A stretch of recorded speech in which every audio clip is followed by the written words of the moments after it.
लोकसभेची निवडणूक झाल्यानंतर मी सगळ्यात महत्त्वाचं ज्या कामाला प्राधान्य दिले ते म्हणजे वैद्यकीय महाविद्यालय आपल्या नगर जिल्ह्यामध्ये, अहिल्यानगर जिल्ह्यामध्ये झालं पाहिजे. त्या भूमिकेतून मी 23/8/2024ला त्या संदर्भात एक पत्र दिलं.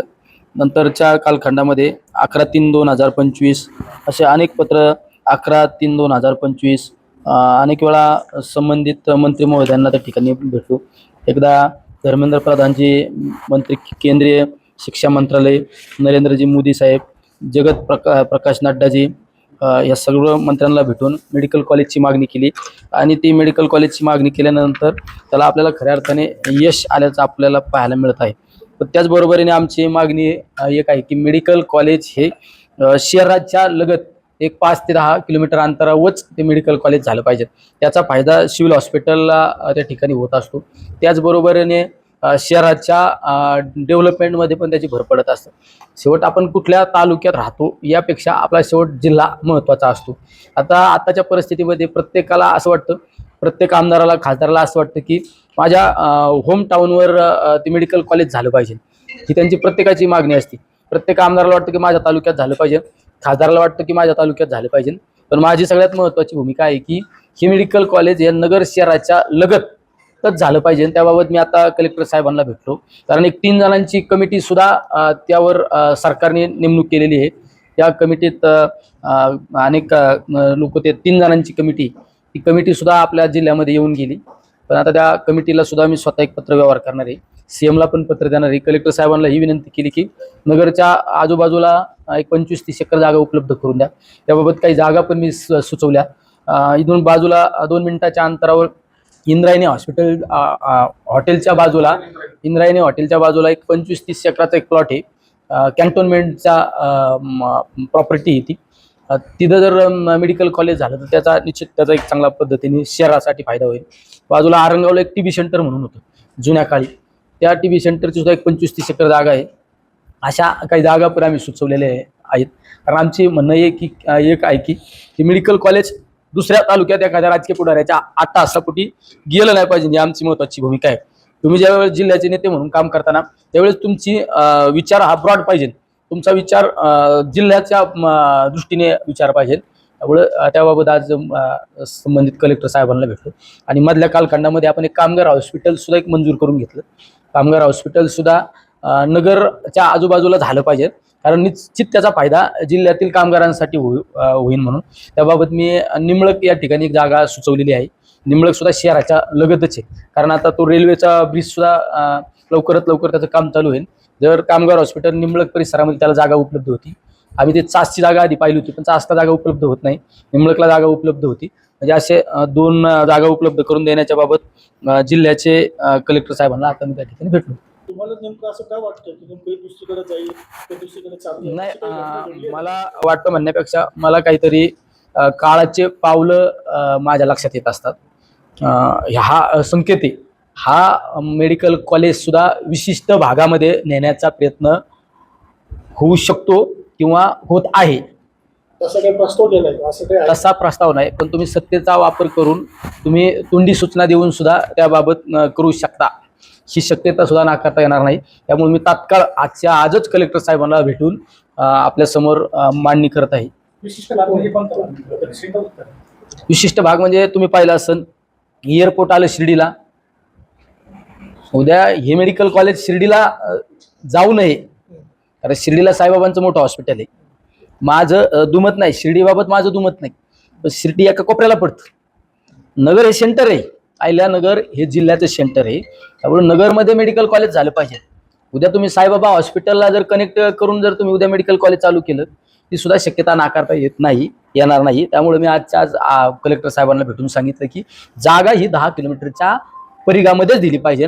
त्याबाबत CMनी सुद्धा सूचना केलेल्या आहेत. आता कलेक्टर साहेबांनी मला सांगितलं की आमच्या मीटिंगमध्ये सुद्धा CM साहेबांच्या सुद्धा त्याच सूचना आहेत.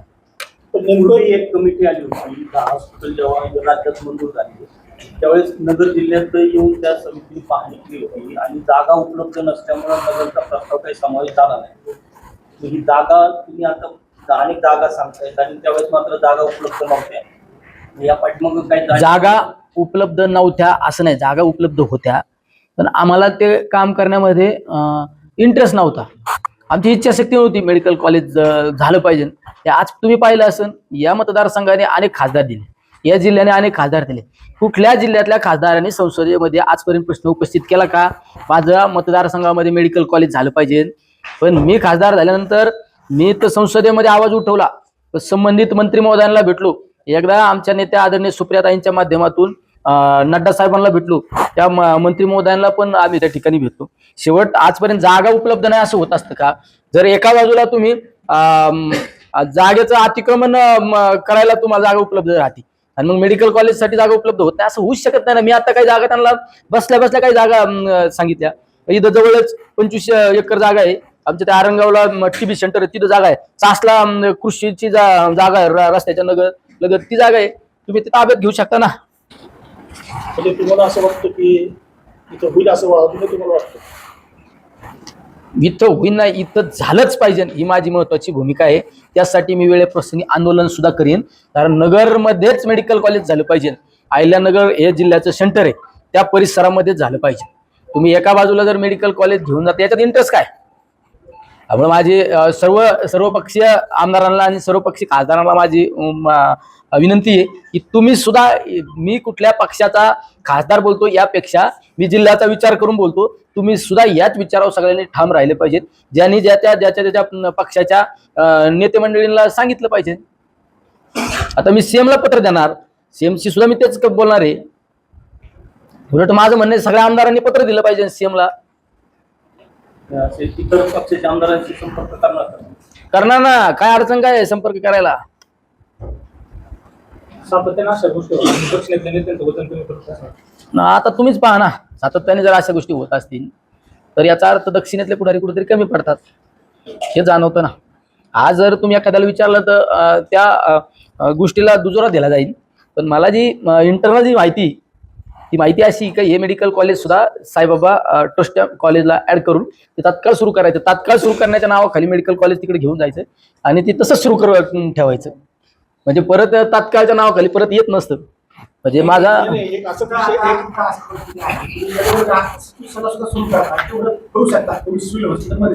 सिव्हिल हॉस्पिटलमध्ये आयुषी सगळ्यात मोठी बिल्डिंग आहे. मी त्या सिव्हिल सर्जनला 4 वेळा भेटलो, ते चालू झालं पाहिजे. तुम्ही आत्ताच्या परिस्थितीत नगर शहरामध्ये सुद्धा मेडिकल कॉलेज चालू करू शकता. आयुषची एवढी मोठी बिल्डिंग आहे, तिचा बेनिफिट मिळेल, सिव्हिलचा बेनिफिट मिळेल, लगेच मिळेल ना. जेवढं स्ट्रक्चर शिर्डी संस्थांकडे स्ट्रक्चर आहे तेवढं स्ट्रक्चर आज पण त्यापेक्षा जास्त स्ट्रक्चर आपल्या नगरमध्ये सुद्धा आहे. नाही, माझी भूमिका कोणाला विरोध म्हणून भूमिका नाही. माझी भूमिका म्हणजे मला सुद्धा वाटतं ना, मला सुद्धा ज्यावेळेस मेडिकल कॉलेजचा मी पाठपुरावा केला मंजूर झाल्यानंतर मला सुद्धा काही जण म्हणले आपल्या पार्नरला मेडिकल कॉलेज होतं का बघ. पण पार्नरला मेडिकल कॉलेज ठीक आहे, एका बाजूने माझ्यासारख्याला एक अभिमान वाटेल, समाधान वाटेल, पण त्याचा जो बेनिफिट मिळणं गरजेचं आहे तो मिळणार आहे का? त्यामुळे आज राज्यातून विद्यार्थी त्या मेडिकल कॉलेज शिकायला येणार आहे. उद्या त्यांचा दळणवळणाचा सगळ्या सुखसुविधा नगरमध्ये उपलब्ध आहे.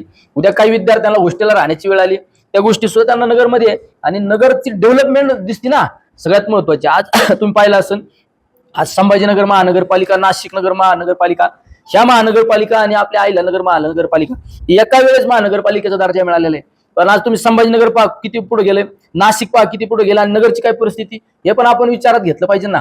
याचा अर्थ नुसता आपण बोर्ड दाखवण्यापेक्षा आपण सुद्धा त्या कृतीमध्ये काहीतरी उतारलं पाहिजे. हा आमचा एक प्रयोग आहे ना.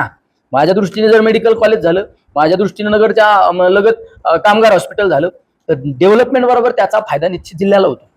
नाही, जिल्हा विभाजन झालं तर ते चांगलंच राहील. कारण तुम्ही पाहिलं असेल, आज पूर्ण जिल्ह्याचे जे कलेक्टर असू, सीओ असू, वेगवेगळ्या विभागाचे अधिकारी असो, त्याला जर या जिल्ह्यामध्ये विभाजन झालं तर निश्चित काम करणं, तेवढं मायक्रो काम करणं शक्य होणार आहे ना. त्याचा फायदा होणारच आहे ना.